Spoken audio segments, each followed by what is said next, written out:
Salam, shalom, salutations. Donc là, une vidéo vite fait. Donc j'ai vérifié le siège et tout. Là, apparemment, il n'y a rien. Donc ça doit être un... Je sais pas, c'est trop bizarre. Les engourdissements. C'est pas Je sais pas si c'est un engourdissement ou quoi, mais ça fait flipper quand même. On sent des... C'est pas la première fois que je sens comme ça, comme une piqûre là. Bref, ce que je voulais dire, c'est que franchement, comme j'avais dit, c'est le sionisme, c'est vraiment une maladie, quoi. C'est une putain de maladie, mais un truc de fou, quoi. C'est chiant, en fait. Vous voyez, quand vous... même vous n'avez pas choisi de croiser le chemin de cette secte de merde, là. Bon, là, franchement... d'un côté, c'est bien, parce que ça vous fait une expérience de vie, quoi. Vous voyez ce que je veux dire? Ça vous fait comprendre c'est quoi, voilà, vous y intéressez après. Mais après, en psychote, des fois c'est pas en psychote, moi ça m'est déjà arrivé d'avoir des trucs comme mon dévissage de mes quatre roues, un truc là, comment ça s'appelle, un rendez-vous qui a été changé, on me dit à la dernière minute, au moment, je sais pas comment, est-ce qu'ils savent, je sais pas, bref, je dis pas qu'ils connaissaient mes plannings et tout, mais le hasard il a fait que j'avais comment dire, en Moselle là, je voulais réparer la chaudière et tout, et le chauffagiste là, il m'a dit ouais j'ai un moment là maintenant, est-ce que tu peux être chez toi et tout. J'ai dit oui, mais là je suis à, je sais pas, j'étais à 30 bornes, ça veut dire qu'il fallait que je roule un peu vite, quoi, et arriver vite là-bas, et voilà, comme ça il fait ce qu'il avait à faire sur mon temps de pause, j'avais 1 heure et quelques de pause je crois, ou 2 heures de pause, je sais plus, un truc comme ça, mais avec les bouchons et tout c'est chiant.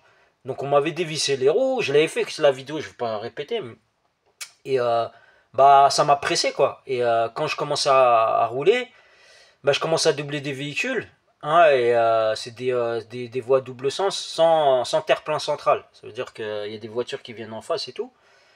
Mais là il y avait personne, donc je doublais les véhicules petit à petit parce qu'il y avait un tracteur. Et à un moment quand je commençais à me rapprocher du tracteur et tout, donc je suis derrière dans la file et tout. Et là je commence à entendre des bruits, mais des bruits de grincement, mais un truc de fou, on dirait c'était, j'ai eu peur. Et à un moment je m'arrête et tout, il y avait un mec qui travaillait avec moi là, mais il m'a croisé, il était en autocar, et il m'a vu m'arrêter, il a reconnu mon véhicule, parce que, bon bref, je vais pas dire qui c'est, parce que ça sert à rien que je dise qui c'est. Il s'est arrêté, il est avec ses clients, il m'a vu et tout, il s'est arrêté, parce qu'il a vu que, voilà, j'étais arrêté, il croyait que j'étais en panne et tout, et je lui dis non, j'entends grincer et tout, et lui il connaît bien ses véhicules, ses anciens véhicules et tout. Il me dit, écoute, il me dit, fais attention, c'est où il y a un truc derrière. Ça veut dire, bref, il y a un truc qui grince, ou sinon, des fois c'est le panier de roue de secours et tout, mais je lui dis non, ça grince trop. Et je commence à rouler, il entend. Il entendait, il me dit roule vite fait, parce que lui il avait son service et tout, il s'arrêtait en pleine route de campagne. Et ça grinçait de partout et tout. Après il me dit vérifie tes roues. Je commence à vérifier les écrous, mais un par un, je les dévissais avec mes mains. Et les quatre roues comme ça. Il était choqué, après il est remonté dans son bus, il a rien dit, il est remonté dans son bus, même lui il était choqué et tout. Je suis en train que j'ai revissé les écrous et tout, et je sais même plus est-ce que je suis allé au rendez-vous ou pas. Mais ça m'a choqué, et j'avais fait une vidéo dessus. Je sais plus c'était en quelle année, est-ce qu'on dit 2019, 2020 ou 2021. Bref, j'ai laissé sur YouTube une trace. Oh là, la ça m'a choqué. C'est pour ça, depuis, quand il m'arrivait des trucs comme ça, et une fois quand je suis allé louer un utilitaire, et c'était à Metz, je devais aller à Metz, et j'ai repris le train pour revenir chez moi là-bas en Moselle, et il y avait deux mecs, parce que il y a une correspondance, et c'est dans une gare là, je sais plus comment elle s'appelle la gare, c'est une gare où il y a personne, et il y a deux mecs qui surveillaient comme ça, et ils me suivaient en fait. Quand je sortais de la gare, ils me suivaient. Quand je rentrais dans la gare, ils me suivaient. En fait, ils me suivaient du regard. Et il y a un des deux qui avait un sac à dos. Je sais pas ce qu'ils avaient dans le sac à dos. Mais ils me suivaient.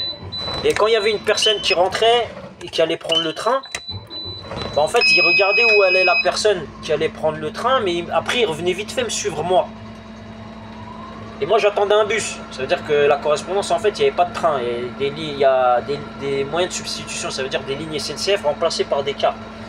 Moi j'attendais un car, et les mecs là, bah ils étaient là à me surveiller, et à un moment j'ai fait genre j'allais partir de la gare, il y en a un il m'a suivi.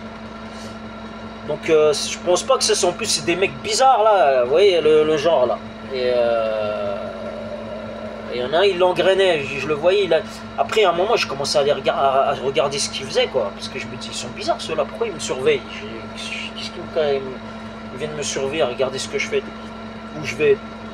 Et je regarde comme ça, et à un moment, il commence à le regarder, à se rapprocher de lui comme ça, à lui dire quelque chose, et il me regarde comme ça. Ils commencent à me regarder tous les deux. Je sais pas, pour moi, hein, c'est pas, voilà, ils avaient quelque chose sur eux, ils avaient peur qu'on, voilà, quelqu'un peut-être les balance ou je sais pas quoi. C'est pas une question de ça, c'est, je pense qu'ils surveillaient pour faire quelque chose de, voilà. Bref, moi, j'ai vécu en banlieue, je sais que ce genre de comportement là, c'est en fait, c'est ils cachaient quelque chose dans le sac là, et je sais pas ce qu'ils allaient faire. Donc voilà. Donc j'ai eu plein de trucs comme ça, surtout en Moselle. En Île-de-France, j'ai déjà eu des situations comme ça, mais c'est vraiment parce que voilà. Par exemple, j'étais avec un oncle, c'était vraiment un taré, dès qu'il buvait et tout, il y a une fois on a arrêté dans un taxiphone, il était pété à l'alcool, il voulait rentrer de force. Les mecs ils faisaient la prière, je sais pas ce qu'ils faisaient, ils voulaient rentrer de force. Une fois il tapait, il allait barber un poulet rôti, il me dit ouais j'arrive, j'étais dans ma voiture. Il revient avec un poulet rôti, il me dit ouais vas-y mange. Je lui dis bah mange doucement, après tu m'en laisses si tu veux. Après il me dit non mange vite. Je lui dis mais on n'est pas pressé là. Je lui dis on n'a rien à faire là, on est garé. Justement on cherchait quoi faire. Je crois que c'était le week-end ou ouais c'était le week-end. Ou je crois que je devais taffer après, je sais plus. Bref, là, le mec il m'amène un poulet rôti, après il y a le boucher qui vient et tout, il me regarde bizarre. Il commence à faire ça, un geste de sa tête et tout. Il dit ouais vous êtes truc là. Il dit je vais appeler les flics et tout. Je lui dis qu'est-ce qui se passe? Moi toujours, c'est où je suis dans une situation, il y a des mecs qui m'en veulent. Et moi je calcule personne à chaque fois où je vis. Je calcule personne, justement. Pour pas qu'on me pète les couilles. Parce que j'ai vécu en banlieue, voilà. Je sais, quand on côtoie des gens bizarres ou là, des gens qui font des trucs, quoi que ce soit, même si vous êtes bon pote avec eux, le jour où ils se font sauter ou quoi, ils vont dire quoi? Ils vont dire ouais, c'est lui, il est avec moi.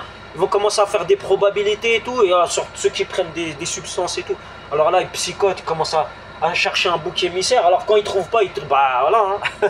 Quand ils trouvent personne, bah le premier qu'ils trouvent là, ils le font payer.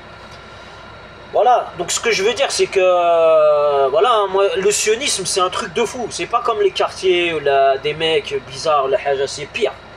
Vous voyez, c'est un truc de fou.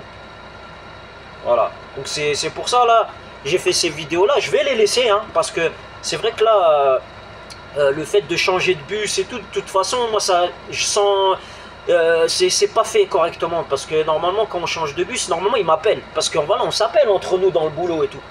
Normalement, il te dit voilà, tu vas changer de bus. Il dit t'as quel bus? Je dis voilà quel bus. Une fois même, ça m'est arrivé, une fois j'ai pris un bus, j'ai pas fait exprès, ça arrive hein, de faire des erreurs. Une fois j'ai pris un bus, c'était un matin de bonne heure, je sais pas, j'avais fait une nuit blanche, j'avais pas dormi et tout. Bref, il m'est arrivé une bricole chez moi et tout. Après, je suis arrivé au boulot éclaté et j'ai pris un bus qu'il fallait pas. En fait, un numéro qui était peut-être, c'est le chiffre dernier chiffre qui était, voilà, je me suis trompé ou quoi. Le mec il m'appelle, il me dit voilà, tu t'as pris quel bus? Je dis voilà tel bus que j'ai pris. Il m'a dit ouais putain celui-là il devait rester et tout, pourquoi t'as pris celui-là et tout? Je fais ouais bah désolé et tout. Il me dit ouais c'est bon c'est pas grave et tout. Ça arrive. Mais il m'appelle. Là j'avais pris le bon bus aujourd'hui. Il m'a pas appelé. Personne m'a appelé. Là on m'attend, on me dit ouais tu vas changer de bus. C'est pas moi je dis je balance pas les gens de l'entreprise ou de l'entreprise pour qui je travaille. Bon là c'est des crèmes, je le dis. Même s'il y en a ils changent ou quoi, c'est parce que derrière il y a des gens mauvais qui les engraine ou je sais pas, il y a quelque chose, j'en suis sûr et certain. Voilà, dans le boulot, en tout cas, quand moi c'est le premier contact, quand j'ai un premier contact avec les gens, c'est ça que je juge.